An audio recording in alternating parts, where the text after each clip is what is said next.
Welcome to Take Note. Today I want to talk about something that changed how I read the Bible. Not because I discovered it on my own, but because someone once slowed down long enough to point out and say, "Look here." For a long time I read scripture in pieces. A psalm when I needed comfort.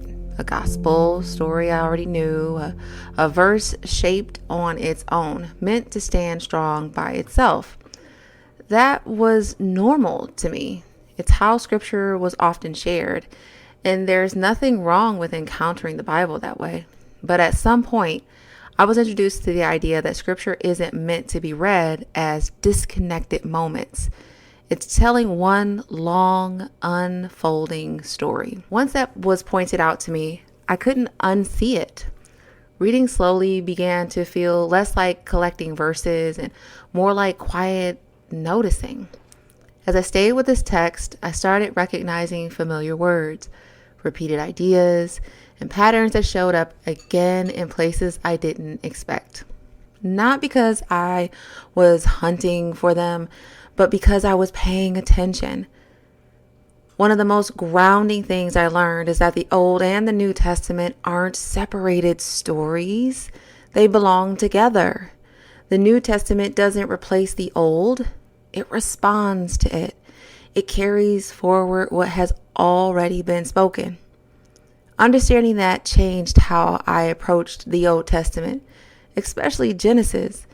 Instead of treating it like background information, I began to see it as a foundation.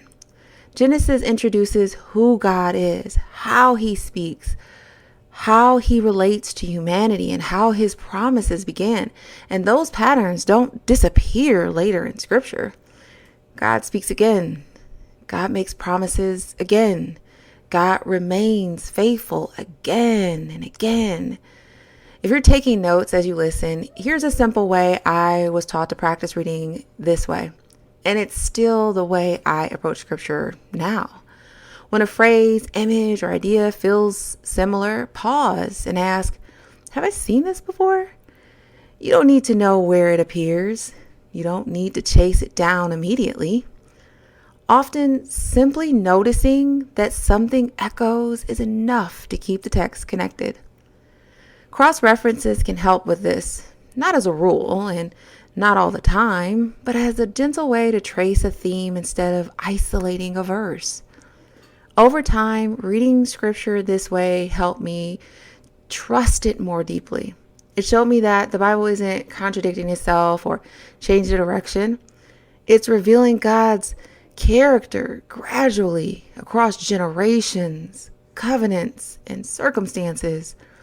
It also helped protect me from placing too much weight on single verses and asking them to carry more than they were meant to.